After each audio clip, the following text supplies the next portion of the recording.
With us tonight is one of the toughest people ever to serve in this House. A guy who took a bullet, almost died, and was back to work 3.5 months later. The legend from Louisiana, Congressman Steve Scalise. I expect to see that on his business card soon. Legend from Louisiana. You know, it was a big introduction for Steve Scalise at the State of the Union that you just saw, who, out of all of the special guests there, arguably got the biggest round of applause.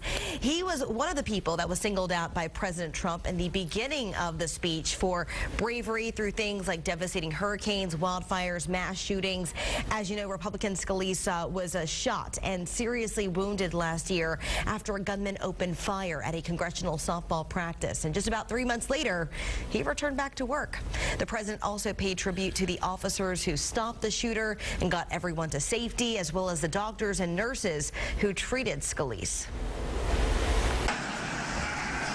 We're incredibly grateful for the heroic efforts of the Capitol Police officers, the Alexandria Police, and the doctors, nurses, and paramedics who saved his life and the lives of many others, some in this room.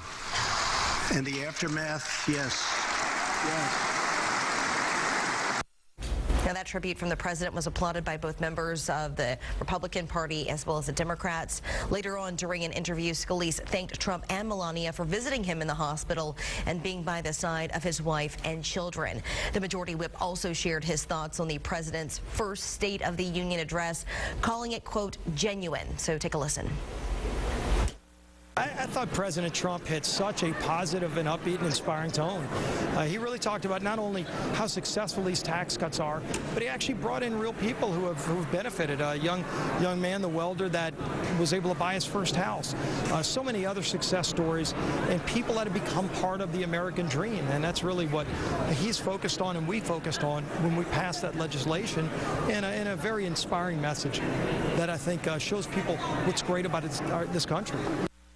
Now, moving forward, Scalise says that he would like to build on these successes that he has seen from the tax cut plan and also to create more jobs in America.